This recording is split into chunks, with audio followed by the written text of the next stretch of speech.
오늘 이 시간 우리 하나님이 가장 기뻐하시는 예배의 자리에 나온 여러분을 주님의 이름으로 환영하고 축복합니다. 우리 인사 한번 하십시다. 사랑합니다. 축복합니다. 주님의 이름으로 사랑하고 축복합니다. 이 시간 하나님의 은혜가 우리 안에 임하기를 소망합니다. 한때 이 직장인의 필독서라고 할 정도로 대단한 인기를 끌었던 소설이 있습니다. 대하소설이 있는데요. 이 대망이라는 일본 소설인데, 여기서 대망이라는 말은 일본 통일의 꿈을 의미합니다. 대망은 1950년부터 약 17년간 일본의 한 신문에 연재되었는데, 원제는 도쿠가와 이에야스입니다. 15세기부터 16세기까지 약 100여 년 동안 일본 전역에는 약 300명이 스스로 왕이라고 칭했던 이 전국시대가 있었습니다. 그 전국시대의 종지부를 찍은 인물이 우리가 잘 아는 오다 노부나가, 도요토미 히데요시, 그리고 도쿠가와 이에야스, 이 세 명이 그 전국시대 종지부를 찍게 됩니다. 이 대망에서의 주인공은 일본을 통일하고 15대 약 260년에 걸쳐 에도 막부 시대를 연 이 도쿠가와 이에야스가 이 대망이라는 대하소설의 주인공입니다. 이 도쿠가와는 1542년 지방 송주의 아들로 그는 태어납니다. 태어나서 5살이 된 어린 나이에 그는 인질로 잡혀서 무려 14년 동안 인질 생활을 합니다. 이 갖은 수모와 또 생명의 위협 속에서 그는 극한의 인내심을 배우게 됩니다. 그 후에 오다 노부나가가 나를 주군으로 섬기고 그 다음에 도요토미 히데요시에게 머리를 숙였지만 이 마음속에 품은 대망은 결코 포기하지를 않습니다. 1582년 오다 노부나가가 죽고 도요토미 히데요시가 정권을 장악하게 되는데, 이 도쿠가와는 히데요시에게 맞서지 않고 자신의 때가 올 거라고 생각을 하고 그 때를 또 기다립니다. 마침내 1598년 이 도요토미 히데요시가 6살의 아들을 남기고 세상을 떠나게 됩니다. 이 기다림의 대가였던 이 도쿠가와는 히데요시 가문을 사실 그때 바로 무너뜨릴 수 있었지만 무너뜨리지 않고 패망 공작을 벌이며 또 오랜 시간 동안 기다립니다. 그러다가 결국 그의 나이 74세가 되었을 때 그는 오사카성을 공격하여 히데요시 가문을 완전히 멸망시키고 그는 드디어 이 대망을 바로 이루게 됩니다. 일본 역사학들은 이렇게 말합니다. 이 도쿠가와는 이 천재적인 자질을 갖춘 것도 아니고, 그리고 시대적으로 그에게 유리한 시대적 환경도 아닌데도 그가 천하를 통일하고 에도 막부 시대를 연대는 정말 남이 견디지 못할 일을 견디고 또 때가 올 거라는 것을 기다렸던 그의 기다림에 있었다라고 이렇게 말을 합니다. 이 아브라함 링컨이 대통령으로 있을 때 그는 종종 워싱턴 DC에 뉴욕 에비뉴 교회에 출석을 하여 하나님께 예배를 드리곤 했습니다. 그 교회 담임 목사가 조셉 목사님인데, 그분에 의하면 한 번은 이 목사님이 아브라함 링컨 대통령이 펴내온 성경을 우연히 보게 될 기회가 있었다고 합니다. 그 낡은 성경 중에 여러 번 펴서 손자국이 많이 나고 또 눈물 자국이 있는 성경 한 구절을 눈여겨볼 수 있었는데, 그분이 바로 시편 37편 7절이었다고 합니다. 여호와 앞에 잠잠하고 참고 기다리라. 링컨 대통령이 대통령직을 수행하면서 그런 이 말씀을 수도 없이 읽고 명상했다는 흔적을 그의 성경에서 읽을 수 있었다라는 겁니다. 이처럼 무슨 일이 있어도 잠잠하고 참고 기다리는 훈련이 사실 필요합니다. 근데 우리는 사실 잘 기다리지 못하죠. 요즘 자동차에 기름을 넣으러 가면 요즘 셀프 주유소가 참 많습니다. 기름을 넣고 나서 영수증이 필요하면 영수증 출력을 누르면 영수증이 인쇄되어 나옵니다. 그런데 그 순간에 기계에서 나오는 소리가 있죠. 무슨 소리가 나올까요? 나오고 있으니 잡아당기지 마세요 라는 소리가 나옵니다. 사실 영수증이 출력되는 시간은 얼마 걸리지 않죠. 길어야 5초 정도 지나면 영수증이 나옵니다. 그런데 많은 사람들이 그 짧은 시간을 기다리지 못하고 잘 나오고 있는 영수증을 잡아서 빼낸다라는 것이죠. 그래서 어떤 주유소는 이 멘트가 계속 나옵니다. 잡아 빼지 마세요. 제발 잡아 빼지 마세요라는 멘트가 계속 나오죠. 사실 우리는 잘 기다리지 못합니다. 무엇이든 빨리 결과가 나오기를 바라죠. 그래서 기도하고도 빨리 응답을 받고 싶고 문제도 또 빨리 해결되기를 바랍니다. 그래서 하나님의 때를 기다리지 못하고 우리가 종종 스스로 억지로 문을 여는 경우들이 있습니다. 하지만 아직 나오고 있는 중인데 억지로 잡아당기면 영수증이 찢어지거나 아니면 고장이 나고 더 늦어질 수 있습니다. 여러분 사실 신앙도 그렇습니다. 하나님은 지금도 우리의 삶 속에서 계속해서 일하고 계시는데 사실 우리의 그 조급함 때문에 인간적인 방법으로 그 문제들을 억지로 해결하려고 할 때가 우리가 많습니다. 그러나 하나님은 지금도 우리 인생 가운데 일하고 계심을 여러분 믿으시기를 바랍니다. 보이지 않아도 정말 느껴지지 않아도 하나님 우리의 미래를 준비하고 계십니다. 요셉도 하루아침에 총리가 된 게 아닙니다. 억울한 시간과 그는 기다림의 과정을 거치게 되죠. 다윗도 마찬가지입니다. 사무엘로부터 그는 이스라엘의 왕으로 기름 부음을 받죠. 하지만 기름을 받았다고 하나님이 너를 왕으로 삼겠다고 해서 왕이 된 게 아닙니다. 그에게는 광야의 시간이 있었습니다. 중요한 것은 여러분 조급함으로 먼저 문을 여는 것이 아니라 하나님의 타이밍을 여러분 신뢰하는 겁니다. 그래서 믿음의 사람은 이렇게 말하죠. 하나님, 제가 억지로 잡아당기지 않겠습니다. 하나님께서 여시는 때를 저는 기다리겠습니다. 이게 바로 믿음의 사람들의 고백입니다. 어쩌면 지금 내 삶이 늦어지는 것이 아니라 하나님은 하나님의 가장 좋은 때, 가장 안전하게 꺼내고 계시는 여러분 과정일 수도 있습니다. 그때를 기다리며 하나님을 온전히 신뢰하며 여러분 꼭 살아가기를 축복합니다. 우리가 성경을 보면 하나님이 우리에게 약속하신 것들이 참 많습니다. 그리고 우리가 하나님께 구하고 바라는 것들도 참 많죠. 하나님은 당신께서 우리에게 약속하신 것들을 반드시 주시는 분입니다. 또 우리의 기도에도 하나님은 여러분 반드시 응답하시는 분입니다. 우리의 기도가 땅에 떨어지는 기도는 없습니다. 하나님이 우리의 기도를 듣지 않는 기도는 없습니다. 하나님은 우리의 기도를 다 들으십니다. 우리의 기도의 한마디 한마디, 아니 우리의 그 숨소리까지, 우리의 그 울부짖는 소리까지, 흐느끼는 소리까지, 사실 하나님은 우리의 모든 기도의 소리를 다 듣고 계십니다. 그런데 하나님의 응답은 내가 바라는 때가 아니라 하나님의 때, 하나님은 응답해 주십니다. 왜냐하면 하나님의 때가 가장 정확하기 때문입니다. 나는 내 때, 지금이 가장 정확하고 지금이 필요하다고 하지만 사실 하나님의 입장에서는 지금이 아니라 하나님이 정말 주시고자 하는 그 원하는 바로 그때 하나님은 우리의 삶을 선하게 인도해 주십니다. 여러분 이 사실을 여러분 반드시 믿으시기를 축복합니다. 그런데 이 모든 것들이 여러분 한순간에 이루어지는 것들은 아닙니다. 그러니 우리는 사실 기다리는 게 필요합니다. 본문 26절을 보세요. 사람이 여호와의 구원을 바라고 잠잠히 기다림이 좋도다. 기다리는 게 좋다라는 것이죠. 사실 성경 우리가 많이 보았지만 이런 표현은 사실 성경에 많지 않습니다. 기다림이 좋도다, 기다림이 좋다라는 표현은 성경에 많이 나오지 않습니다. 여기서 잠잠히 기다린다는 것은 단순히 가만히 있는 게 아닙니다. 히브리어 의미에는 조용히 신뢰하라, 불평하지 않고 맡기다, 조급해하지 않고 하나님을 바라보라 라는 뜻입니다. 즉 내 힘으로 해결하려고 몸부림치기보다 하나님이 일하실 것을 믿고 기다리는 믿음, 이게 바로 기다린다라는 의미입니다. 우리 인간은 기다리는 것을 가장 힘들어합니다. 기도인데 응답이 늦어질 때, 또 상황인 그대로인데 변화가 없을 때, 눈물은 있는데 길이 보이지 않을 때 사실 마음이 조급해질 수밖에 없죠. 왜 아직도 응답이 없습니까? 왜 내 문제는 그대로입니까? 그러나 성경은 말합니다. 잠잠히 기다림이 좋도다. 왜냐하면 하나님은 여러분 늦으시는 분이 절대로 아닙니다. 하나님은 가장 정확한 때에 바로 일하시는 분이 하나님이시기 때문입니다.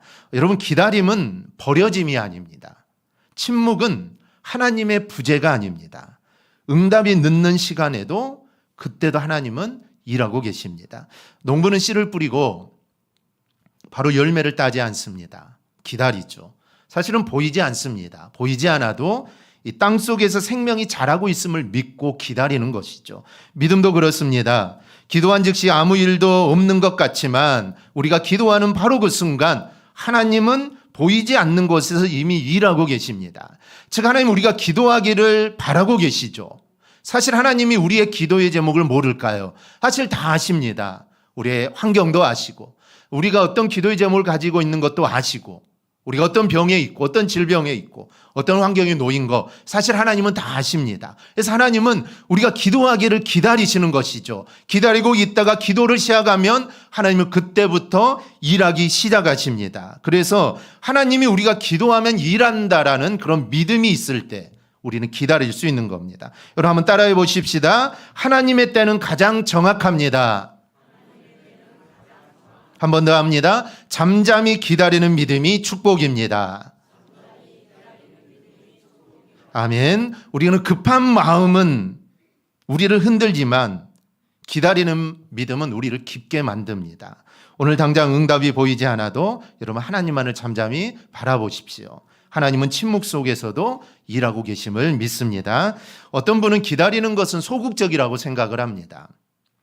세상적인 기다림은 소극적인 것이죠. 하지만 신앙적인 기다림은 여러분 결코 소극적인 게 아닙니다. 우리는 기다리는 시간이지만 하나님은 그 시간 동안 기도 응답을 주시려고 역사하고 계시는 시간입니다. 하나님께서 일하기 때문에 우리가 기다리고 있어도 하나님께 약속하신 것들과 우리가 소망하는 것들은 반드시 받게 됩니다. 그러니 신앙적인 면에서 기도하고 기다리는 것은 적극적인 자세이고 하나님이 기뻐하시는 자세입니다. 전에도 말씀드렸지만 기도는 기도하고 끝나는 게 아닙니다. 여러분 기도하고 끝나는 것까지는 기도가 아닙니다. 기도하고 기다리는 것까지가 사실 여러분 기도의 끝마침입니다. 그래서 기도했다면 하나님이 어떻게 역사하실까를 기대하고 우리는 기다릴 줄 알아야 합니다. 사실 거기까지 우리의 기도에 이제 기도가 끝난 것이죠. 그러면 하나님은 역사해 주시는 겁니다. 그래서 우리가 기도할 때 기도하고 잠시 묵상하며 좀 기다리는 시간들이 좀 필요합니다. 기도했다면 좀 기다리십시오. 저도 새벽에 기도하지만 기도하고 그냥 묵상하는 시간들이 있습니다. 하나님께 기도하지만 그냥 아무 생각 없이 좀 기다리는 시간들이 좀 있습니다. 즉 기도했다면 좀 기다리고 하나님의 응답을 기대하는 그런 마음들이 우리 안에 있어야 합니다. 우리가 그러면 우리가 기다림이 왜 좋은 것이고 우리는 어떤 자세로 하나님의 약속과 성취의 응답을 우리는 기다려야 하는지 오늘 말씀을 통해 함께 살펴보려고 합니다. 첫째로 여호와가 우리의 기업임을 믿고 바라며 기다려야 합니다. 기업은 다른 말로 하면 분깃, 목 등으로 번역할 수 있는데 이 기업은 결국 하나님이 내게 주신 것을 의미합니다. 오늘 본문에 하나님이 나의 기업이라고 표현한 데는 사실 더 큰 의미가 있습니다. 하나님 자체가 나의 기업이다라는 뜻입니다. 즉 하나님이 주시는 일부분, 즉 하나님이 나에게 주시는 일부분이 아니라 그 복을 주시는 하나님 자체가 바로 내가 받을 기업이라는 것이죠. 그래서 현대인의 성경은 이렇게 표현합니다. 여호와가 나의 전체다라고 이렇게 표현을 합니다. 즉 하나님이 나의 기업이라는 것이죠. 이 사실을 믿고 기다리라라는 겁니다. 성경을 보면 믿음의 사람들은 이렇게 살았습니다. 하나님이 자신의 기업이고 그 하나님을 믿고 바라며 산 사람 중에 한 명이 바로 모세입니다. 히브리서 11장 24절에서 26절을 보면 모세의 믿음을 이렇게 기록합니다. 믿음으로 모세는 장성하여 바로의 공주의 아들이라 칭함받기를 거절하고 도리어 하나님의 백성과 함께 고난받기를 잠시 죄악의 낙을 누리는 것보다 더 좋아하고 그리스도를 위하여 받는 수모를 애굽의 모든 보화보다 더 큰 재물로 여겼으니 이는 상 주심을 바라봄이라. 아멘. 모세는 히브린 남자가 태어나면 모두 죽이라는 끔찍한 시대에 태어난 사람입니다. 어머니 요게벳의 아들을 낳아 석 달을 몰래 숨겨 놓았으나 이제 울음도 커지고 해서 더 이상 숨길 수 없게 돼서 갈대상자에 담아 나일강에 띄웠는데 그 갈대상자가 공주가 목욕하는 곳에 이르게 됩니다. 그 당시 아이가 없었던 이 공주가 이 아이를 발견하고 자기 양자로 삼게 되죠. 이 공주의 이름은 하셉수트라는 공주입니다. 애굽의 18왕조, 이집트의 18왕조 투투모스 1세의 딸입니다. 나중에 투투모스 2세와 결혼을 하게 되는데 이 왕조가 히브리인을 노예로 삼고 괴롭힌 왕조입니다. 그러나 하셉수트는 투투모스 2세 사이에서 아들 없이 딸만 낳게 됩니다. 그래서 투투모스 2세는 누군가에게 아들에게 내 후대를 물려줘야 하는데 아들이 없으니 자신의 하인 사이에 태어난 아들 투투모스 3세를 왕으로 삼게 됩니다. 이런 상황이니 모세 역시 사실 왕이 될 수가 있습니다. 사실 하인 사이에 태어난 아들보다는 자기 부인의 아들이 사실 왕이 더 낫지 않습니까? 그러니 충분히 모세는 왕이 될 수도 있고 왕이 되지 못하더라도 정말 상당한 지위를 누리면서 애굽에 평생 동안 살 수 있는 그런 사람입니다. 그러나 모세는 40대 때 애굽의 왕자됨을 포기하고 하나님을 선택하고 민족을 선택합니다. 즉 하나님이 나의 기업임을 알고 그는 하나님을 선택하게 되죠. 왕자의 자리에서 애굽 사람을 죽이고 이스라엘 사람을 편들면서 이 투투모스 3세에 의해 죽임을 당할 위기에 처하게 됩니다.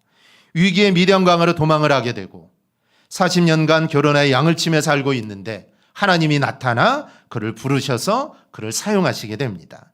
하나님 모세를 이스라엘의 지도자로 부르셔서 고통받고 있는 자신의 백성을 가나안 땅으로 인도하라고 맡기게 되죠. 하나님을 기업으로 삼고 살아가는 이 모세를 하나님은 지켜주시고 함께 해주셨던 겁니다. 이스라엘 사람들은 광야에서 구름 기둥과 불 기둥으로 모세와 함께 하시는 하나님을 보게 됩니다. 하나님이 모세와 함께 한다는 가장 강력한 증거가 모세의 얼굴에 광채가 나는 것이죠.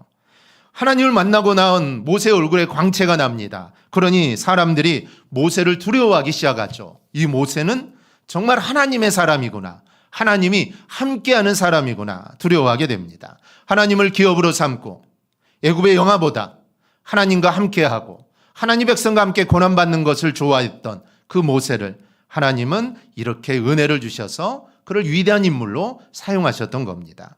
미가서 7장 7절에 보면은 미가 선지자가 이렇게 말합니다. 오직 나는 여호와를 우러러보며 나를 구원하시는 하나님을 바라보나니 나의 하나님이 나에게 귀를 기울이시리로다.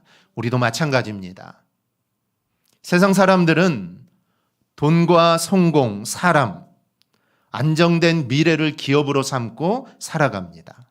하지만 믿음의 사람은 달라야 합니다. 우리 믿음의 사람의 진짜 기업은 하나님임을 믿습니다. 왜 하나님이 우리의 기업이 되실까요? 왜 하나님이 우리의 모든 것이 되십니까? 여러분, 환경이 변해도 하나님은 절대로 변하지 않습니다. 세상 모든 사람이 나를 떠나도 여러분, 하나님은 절대로 나를 떠나지 않습니다. 세상의 모든 것들은 다 사라지죠. 하지만 하나님은 영원합니다. 그래서 믿음의 사람은 눈앞의 상황보다 하나님을 더 붙드는 사람이 되어야 합니다. 그러므로 믿음은 조급하게 내 길을 만드는 것이 아니라 하나님을 신뢰하며 기다리는 겁니다. 기다림은 사실 아무것도 없는 시간이 아니라 기도하며 기다리며 하나님이면 충분합니다라며 고백하며 기다리는 게 바로 이 기다림입니다. 그런 사람에게는 반드시 하나님의 은혜가 임합니다. 우리 모두 하나님의 때를 기다리며 하나님의 은혜를 입고 하나님의 역사를 이루어 가기를 주님의 이름으로 축원합니다. 두 번째로 하나님은 응답을 주시는 선하신 분임을 믿고 기다려야 합니다. 여호와께서는 자기에게 희망을 걸고 자기를 찾는 자에게 은혜를 베푸십니다. 그래서 25절은 하나님이 선을 베풀어 주실 것을 믿고 기다리는 사람에게 하나님은 선을 베푸신 분이다 라고 말을 합니다. 여기서 기다린다는 건 단순히 기다리는 것이 아니라고 했습니다. 상황은 변하지 않아도, 응답은 늦어 보여도, 그리고 현실은 정말 답답해 보여도 그래도 하나님을 포기하지 않고 신뢰하는 태도가 바로 기다리는 겁니다. 이런 이들에게 하나님은 선을 베풀어 주십니다. 이것은 내가 구하는 것을 하나님이 들으시고 응답해 주신다라는 의미입니다. 하나님 우리에게 반드시 응답하시는 분임을 믿으시기를 축복합니다. 빌립보 4장을 보면 아무것도 염려하지 말고 모든 일에 기도와 간구로 우리가 필요로 하는 것을 감사하는 마음으로 하나님께 말씀드리라고 말씀합니다. 그러면, 그렇게 하면 내가 상상할 수도 없는 하나님의 놀라운 평안이 그리스도 예수 안에서 우리의 마음과 생각을 지켜주게 된다라고 말을 합니다. 사실 중요한 것은 우리의 마음이죠. 사실 마음입니다. 우리의 마음이 중요하죠. 우리 마음속에 하나님의 평안이 임한다면, 하나님의 함께 하심이 임한다면 사실 우리의 환경, 우리의 삶은 크게 문제가 되지 않습니다. 그리고 예수님은 이 기도 응답에 관해 이렇게 말씀하십니다. 그러므로 내가 너희에게 말하노니 무엇이든지 기도하고 구하는 것은 받은 줄로 믿으라. 그리하면 너희에게 그대로 되리라. 아멘. 우리가 이 말씀을 기억해야 하는 이유가 있습니다. 예수님께서 무엇이든지 기도하고 구하는 것은 받은 줄로 믿으라고 하셨기 때문입니다. 기도하고 구하는 것은 받을 줄로 믿으라는 게 아닙니다. 기도하고 나서 주시겠지가 아니죠. 또 받을 것도 아닌 받은 줄로 믿으라고 합니다. 여러분, 기도했으면 사실 이미 받은 것입니다. 이거는 받은 것과 마찬가지입니다. 그러니까 기도했으면 이미 받은 것으로 믿고 감사함으로 하나님께 영광을 돌리라라는 것이죠. 그런데 여기서 대부분의 사람은 두 가지가 안 됩니다. 하나는 믿지를 못하죠. 믿지 못합니다. 그래서 의심하고 믿음 없는 소리를 하죠. 또 하나, 기다리지를 못합니다. 기다리지 못하니까 어떻게 될까요? 자꾸 다른 것을 기웃거리는 것입니다. 여러분, 아브라함을 보십시오. 아브라함은 100세가 되어서 자기 몸이 죽은 것 같고 사라의 태가 죽은 것 같음을 알고도 믿음이 약하여지지 않았다라고 합니다. 하나님의 약속을 의심하지 않았다는 것이죠. 약속하신 것을 능히 이루실 것을 확신했다라는 겁니다. 아브라함은 아들을 주신다는 약속이 25년이나 지났고 자신의 나이가 100세가 되었습니다. 그래도 하나님의 아들을 주신다는 말씀에 의심 없이 기다리게 됐죠. 그래서 결국 아들을 품에 안는 은혜를 입게 됩니다. 우리의 믿음도 또 우리의 자세도 이래야 합니다. 선하신 하나님을 믿고 여러분 응답 주실 것을 믿고 여러분 기다리십시오. 간절히 소망이 있다면, 그리고 내가 꼭 해결해야 될 일들이 문제가 있다면 기도하고 그리고 하나님을 바라보며 여러분 꼭 기다리시기를 바랍니다. 여기저기 기웃거리지 말고 오직 하나님만 바라보며 기다리십시오. 우리가 가져야 할 신앙의 자세는 바로 기도하고 바라보며 기다리는 겁니다. 버려야 할 건 뭘까요? 버려야 할 것은 바로 의심입니다. 그런데 우리는 자꾸 바라보고 기다리는 것보다 우리는 의심합니다. 여러분, 절대로 이렇지 않기를 축복합니다. 그것은 믿음을 가진 사람들의 자세가 여러분 절대로 아닙니다. 시편 기자는 이렇게 고백합니다. 상전의 손을 바라보는 종들의 눈같이, 여주인의 눈을 바라보는 여종의 눈같이 우리의 눈이 여호와 우리 하나님을 바라보며 우리에게 은혜 베풀어 주시기를 기다리나이다. 옛날 종들은 상전의 손을 늘 바라보았습니다. 왜냐하면 손짓 하나에 움직였고 손의 방향에 따라 행동했고 손에서 공급을 받았고 손에서 보호와 명령을 기다리는 겁니다. 그래서 종들은 주인이 손으로 어떤 신호를 하느냐, 어떤 손짓을 하느냐에 따라 그 손만을 바라보고 주인이 하는 손에 따라 그게 무슨 의미인지를 알고 그 일을 행해야 했다라는 것이죠. 저도 부교육자 생활을 할 때 담임 목사님 설교를 하시면 이제 뒤에 설교를 듣죠. 근데 목사님 잘 보고 있어야 돼요. 목사님 설교를 하시다가 가끔 손짓을 합니다. 다른 사람은 아무도 모르죠. 이제 저만 아는 손짓인데 이 설교를 하시다가만 이렇게 하셔요. 그럼 무슨 뜻일까요? 이렇게 하시면 마이크가 너무 작다. 얼른 올라가서 마이크를 올려라 이거죠. 이로 하시면 너무 높다. 얼른 가서 좀 내려라. 신호입니다. 그래서 잘 보고 있어야 돼요. 다른 데 보고 있다가 이렇게 했는데 못 보면 큰일 나겠죠. 그래서 잘 쳐다보고 있다가 설교를 잘 들어야 되는데 설교보다도 무슨 손짓을 하는가, 어떤 행동을 하시는가를 이렇게 좀 잘 보고 있어야 합니다. 설교를 들으면서 그 행동을 잘 이제 간파를 해야 되죠. 마찬가지로 종도 그렇습니다. 주인이 무슨 손짓을 하는가. 이렇게 했으면 우리는 모르겠지만 아마 그 종은 알 겁니다. 뭐 물을 가져와라. 아니면 뭐 나가 있어라. 어쨌든 무슨 손짓일 것이죠. 그래서 그 손을 어쨌든 그 손만을 종들은 바라보고 있는 것이죠. 즉 종의 시선은 언제나 주인에게 향해 있습니다. 시편 기자는 바로 그 모습처럼 우리의 눈도 하나님만 바라봐야 한다라고 지금 고백하고 있는 겁니다. 우리의 신앙도 이와 같기를 소망합니다. 하나님이 여실 길을 바라보며 또 하나님이 공급해 주실 것을 또 하나님이 도우실 것을 바라보시기 바랍니다. 그렇게 바라보는 자에게 하나님 반드시 은혜를 베풀어 주실 줄 믿습니다. 또 하나는 힘들어도 주실 것을 믿고 여러분 기다려야 합니다. 27절 28절은 사람이 젊었을 때 인내를 배우며 훈련하는 것이 좋다라고 합니다. 그러니 힘들어도 하나님이 해결해 주시고 응답해 주실 것을 믿고 기다리라라는 말씀입니다. 여러분, 이 고난 없는 인생은 사실 없습니다. 시편 126편의 제목이 성전에 올라가며 부르는 노래입니다. 이거는 기쁨의 노래이죠. 하나님께 예배하러 가고 성전에 올라가며 부르는 노래이니 이 노래는 사실 기쁨의 노래입니다. 그런데 내용을 들여다보면 단순히 기뻐서 부르는 노래가 아닙니다. 이 성전에 올라가 부르는 찬송의 시편 126편은 그 내용이 포로에서 해방되는 내용입니다. 1, 2절을 보면 이렇게 노래합니다. 여호와께서 시온의 포로를 돌려보내실 때 우리는 꿈꾸는 것 같았도다. 그때 우리 입에는 웃음이 가득하고 우리 혀에는 신앙이 찼었도다. 그때 문나라 가운데서 말하기를 여호와께서 그들을 위하여 큰 일을 행하셨다 하였도다. 이것은 바벨론에 끌려갔던 이스라엘 사람들이 페르시아의 고레스 왕에 의해 해방령을 받은 것을 배경으로 하고 있습니다. 남유다는 주전 605년 바벨론의 느부갓네살에 의해 엄청난 피해를 입고 2차, 3차 침략으로 결국 남유다는 망하고 많은 사람들이 죽거나 포로로 끌려가게 됩니다. 그러다가 하나님의 약속대로 주전 536년 예루살렘으로 그들은 돌아오게 됩니다. 이스라엘 사람들은 시편 126편에서 그 일이 너무 기쁜 일이라 마치 꿈을 꾸는 것 같았다라고 이렇게 표현을 합니다. 우리나라가 광복을 맞을 때 많은 사람들이 나와서 태극기를 흔들며 만세를 부르고 모두 다 기뻐했습니다. 왜냐하면 그 일이 마치 꿈과 같았기 때문이죠. 해방이 이루어지지 않을 줄 알았는데 일본이 패망하고 해방을 맞았으니 여러분 이 얼마나 기쁜 일입니까? 그래서 모두 나와서 태극기를 흔들며 기쁨을 환호했던 것이죠. 이스라엘도 마찬가지입니다.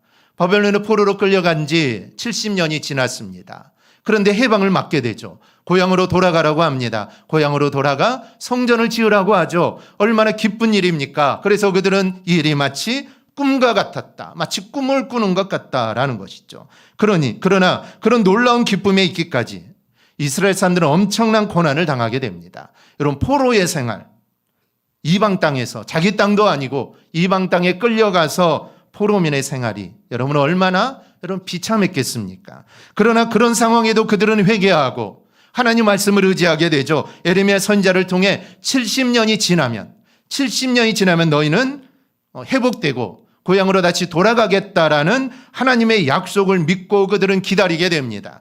69년까지는 아무런 일이 일어나지 않죠. 하지만 하나님의 약속대로 70년이 되자 그들은 해방의 기쁨을 느끼게 되고 그들은 기쁨의 노래를 부르게 됩니다. 여러분 고난이 없는 사람은 없습니다. 사람의 삶을 들여다보면 웃음 뒤에는 눈물이 있습니다. 나이가 어리든 많든 아니 많이 배웠던 배우지 못했던 다 마찬가지입니다. 본문 27절에서 하나님은 젊을 때 멍에를 매는 것이 좋다라고 합니다. 이 멍에는 소가 짐을 끌 때 목에 매는 나무를 뜻합니다. 성경에는 이 멍에가 주로 훈련, 또 책임, 고난, 순종의 의미로 사용됩니다. 그 다음 이것이 왜 좋을까요? 왜 훈련을 받고 왜 책임을 하고 고난을 당하고 그 고난 가운데 순종하는 게 왜 좋을까요? 그것은 바로 그 어려움과 고난과 순종을 통해 하나님을 바라보게 하시기 때문입니다. 여러분 다윗을 보고 요셉을 보십시오. 이들의 공통점이 있습니다. 그들은 10대 후반에 엄청난 고난을 당하게 되죠.